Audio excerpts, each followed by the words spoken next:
Welcome to Present Parenting, where our mission is to give children the mindful care they need.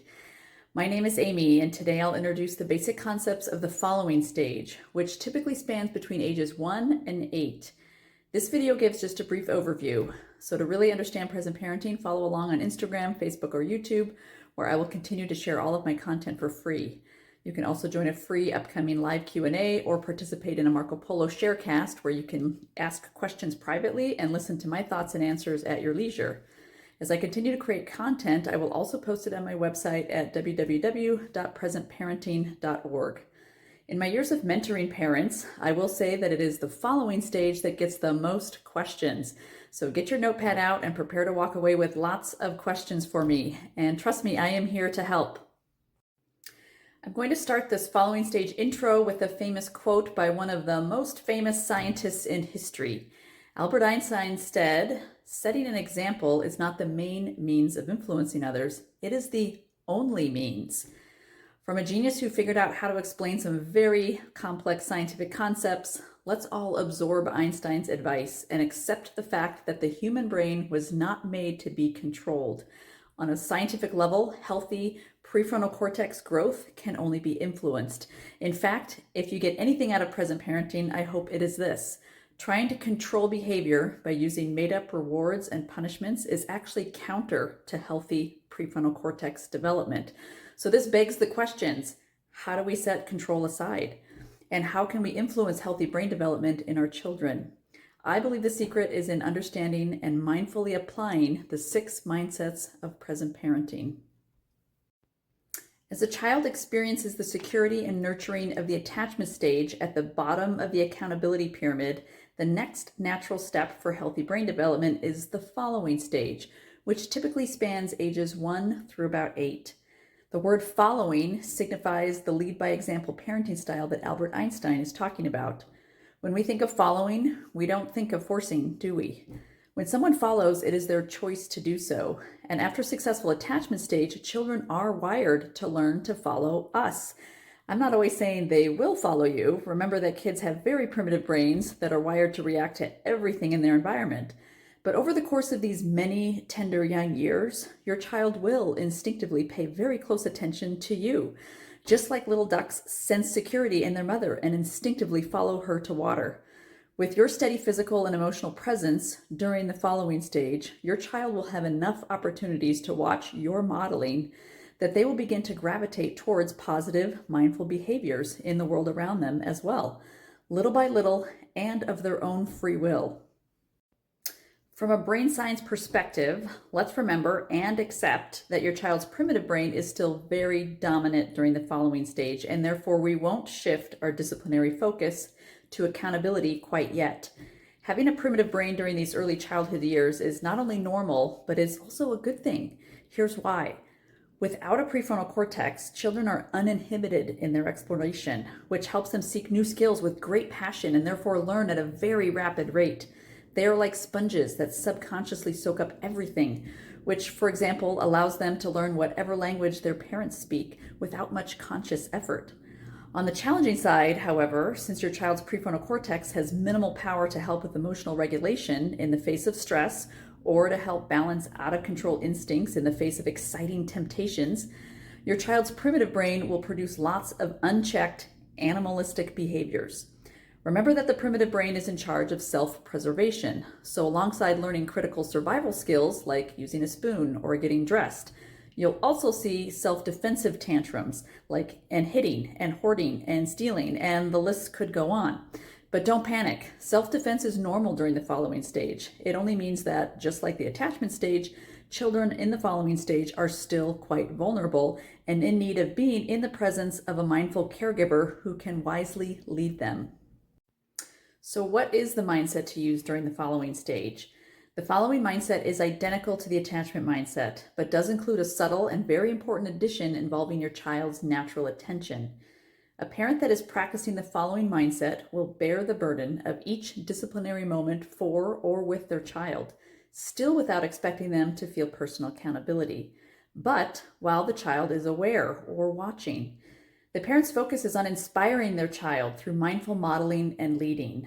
After many experiences, your child will connect desired behaviors like cleaning up or talking politely or taking turns to health, happiness, and wisdom, rather than connecting those things to frustration, lack of self-worth, or being controlled. For example, if my child makes a big mess that needs to be cleaned up, a non-present parenting approach would be to make them solely accountable for cleaning it up by giving them a consequence, which would most likely get processed by their defensive primitive brain. Or, with a present parenting approach, I can happily clean up the mess for or with them, while sincerely expressing how great it will be to have a clean room again. This common following mindset tactic allows your child to feel secure despite their lack of maturity, and it awakens their mirror neurons and prefrontal cortex to begin to absorb the positive behaviors they see in their leaders so they can slowly learn to follow. You're probably wondering how to know if your child is ready for the following stage. As I mentioned earlier, ideally your child will have a secure attachment to you in prep for the following stage. This produces a natural instinct to follow your lead. And after many months of infancy, it is exciting as a parent to see your child develop a sense of genuine curiosity and a desire to mimic what they see and hear. This kind of focus that can really mesmerize your child shows significant following stage readiness. That said, even when a child in the following stage doesn't appear to be soaking in your behavior, they still are. But this brings up an important concept regarding the stages of the accountability pyramid. The various stages overlap each other in age ranges because a child doesn't magically move from one stage to the next on their next birthday. It's not like finishing second grade and moving on to third. Rather, brain development is a gradual process that happens in bits and pieces, often with 2 steps forward and 1 step back. And when your child does move up to a new stage on the accountability pyramid, you'll add a new disciplinary mindset to your toolbox, but you won't stop using the past ones. For example, the attachment stage is most common from ages 0 to 3 years old, and the following stage typically starts close to age 1 and lasts all the way until around age 8. So during the overlapping years, and sometimes beyond, you'll have to discern which mindset to use in a given moment, the attachment or following. Because your child's moment-to-moment brain will oscillate between instability and stability, so can your disciplinary mindset seamlessly shift from the unconditional love of the attachment mindset with no strings attached to the mindful modeling and leading of the following mindset, because your child is watching you. The attachment mindset will likely dominate your parenting before age 3, and the following mindset will likely become dominant after age 3. But in short, you'll use both mindsets a lot. These 2 stages overlap and intertwine a lot. In fact, they could almost be the same stage because they both require the parent to ultimately carry the weight of accountability. Can I say that again? They both require the parent to carry the accountability.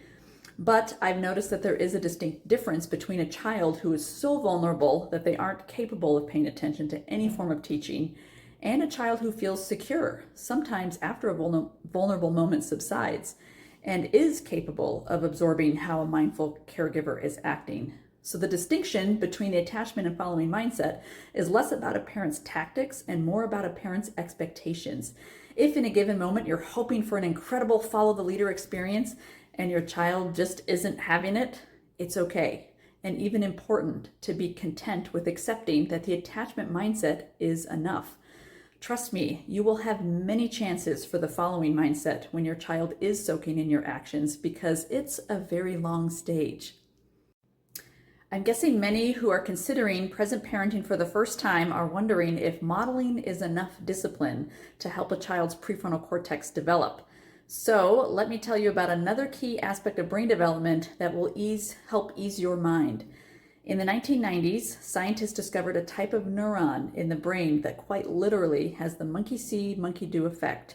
Ironically, while the scientists were on a break, a group of monkeys that were hooked up to electrodes that monitored their brainwave activity sat very still nearby, staring at the scientists who were drinking from their mugs. The scientists then noticed something miraculous. Practically by accident, the monkey's hand and arm neurons fired with activity on the screen, even though the monkey's hands and arms were not moving. This led to the amazing discovery that our brains contain what scientists call mirror neurons. Mirror neurons activate just by watching someone else experience something.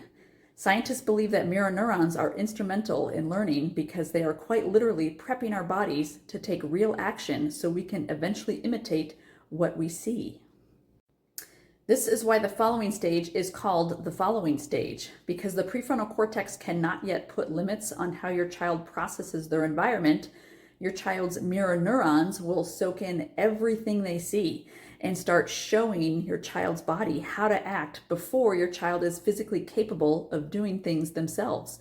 The catch is that young children will copy behaviors they see without knowing if those behaviors are good or bad. So your child's environment during the following stage has a tremendous influence on their brain development. That's motivating, right? Mirror neurons should also motivate you to be extremely patient. The human brain takes the longest of all animals to develop. So your child's mirror neurons need lots of time, space, and repetition to observe you during these years of innocence. But if you stick with the following stage mindset, your patience will be rewarded naturally because your child's conscious awareness of having personal accountability is set to begin to develop during the preteen years. And from then on, you'll start to carefully shift the burden of mindful behavior to their shoulders.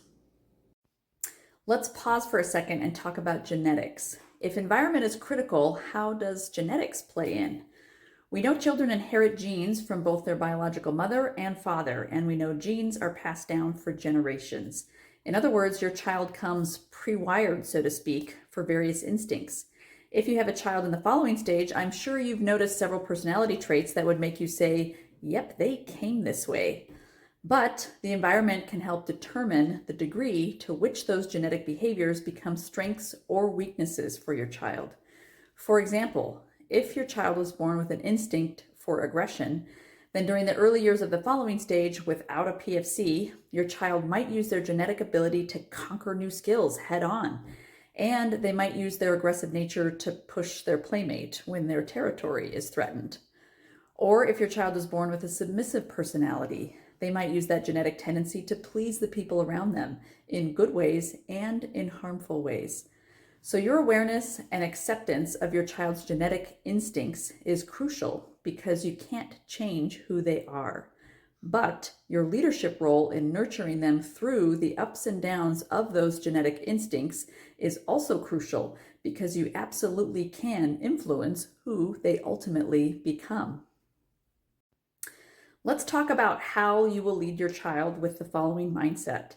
As your child's primary leader during these vulnerable and volatile years, you'll essentially use two main disciplinary tactics during the following stage that are effective in boosting future prefrontal cortex growth.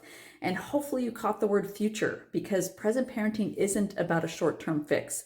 It's about increasing long-term potential. So two disciplinary tactics you'll do a lot of during the following stage include 1, modeling mindful ways of living, and 2, setting wise limits for your child and assisting them in living those limits.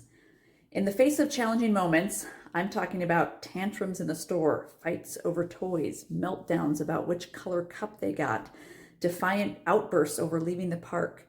You will simply discipline by showing your child how a mindful person acts. You'll practice becoming a reflection of what a mindful person looks like so your child's mirror neurons can soak it in and start prepping their little bodies to act in mindful ways, even if they are weeks or months or years away from actually being mindful on their own yet. You'll model how to want something at a store and not get it. Oh, that does look like a fun toy, but we're not going to buy it. Or how to communicate taking turns with a toy. When you're finished, I'd like a turn with that. Or how to accept a different color or ask nicely for your favorite color.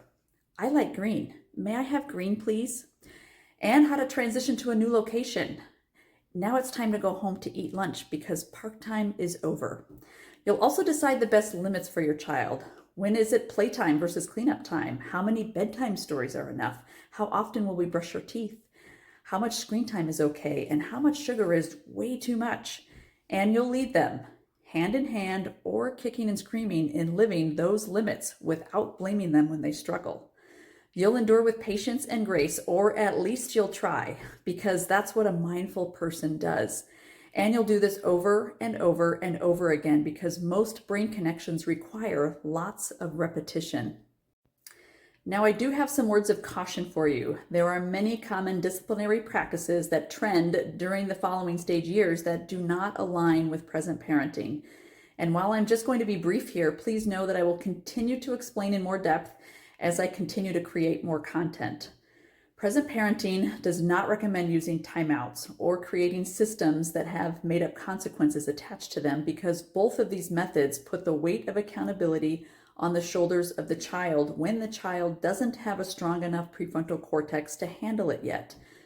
You can probably see how timeouts typically isolate a child and quite literally corner them into a state of self-defense, which will not teach them accountability. The majority of timeouts will only encourage their primitive brains to grow stronger, which will increase the likelihood of imbalanced mental health issues later in life. And despite the popularity among many positive parenting coaches to present your young child with a predetermined consequence system, like if you choose to throw a tantrum when it's time to stop using the tablet during the week, then you are also choosing to lose a privilege of watching our family movie night this weekend. Do you agree? These systems aren't effective because they put the stress of accountability on a young child in a way that only activates their primitive brain, not their mindful brain. So as a present parent, using the following mindset, I would instead prep my child on wise limits that I've decided using terms and actions that keep accountability on my shoulders. For example, I might say, in 10 minutes, tablet time will be over, and then we're all going to have dinner together. If the child still struggles to stop when it's time, I would physically approach them and prepare to assist them in finishing up. If they refuse to stop, I would gently take the tablet and put it on a shelf so we can transition to another task. I would focus on modeling a mindful way to transition while they express their deep emotions. I'd be aware of them and feel empathy, but stay steady in the new direction I had decided. I wouldn't send them to timeout, and I wouldn't say anything about their outburst being a sign that they are choosing to lose some future privilege. Instead, I would be confident that my mindful leadership and modeling are enough discipline, and we all move on to the next moment, and then the next. Now, I recognize situations are unique and very complex. If you want to join my next Marco Polo Sharecast or live Q&A, you'll have a chance to share your specific scenarios. I can help you troubleshoot how to apply the following stage mindset into your daily routines. I also realize that present parenting demands a high standard for parents that is going to be humanly impossible at times. To help with that, we as parents need to really practice our own personal mindfulness in order to be our best selves for our children. Watch for my videos on improving personal mindfulness and stay in tune on social media for when I'm hosting a live event on that topic because I know we all need lots of support in order to give our children the best possible mindful care that we can. In conclusion, let's review this chart from my beginner's overview. Since the years between 1 and 8 are quite rocky, it's extremely likely that you'll be tempted to abandon mindful parenting tactics because you'll be hoping to see consistent behavior and progress. But the human brain does not work that way. Expect to see episodes of regression and expect volatile behaviors and emotions. Remember, each stage of your child's development is accompanied by varying aspects of accountability that either you or your child will be responsible for. Given the following stage is so volatile, you'll feel lots of pressure to make your little ones accountable for their immature behavior. But remember that accountability in all of its forms is still your responsibility throughout the first 8 years. I also want to point out, though, that the next stage is accountability. It is coming. That is when your child will be consciously ready to take on real responsibility. In other words, the brain's ability to begin to truly be accountable rather than just primitively avoiding punishment or seeking reward is set to develop closer to age 8. So be extremely patient and you'll be celebrating in years to come. Thank you again for your precious time and attention today. I hope you feel inspired to continue on this present parenting journey. Keep learning, keep trying. It will be worth it. Together, we really can change the world, one child and one present moment at a time.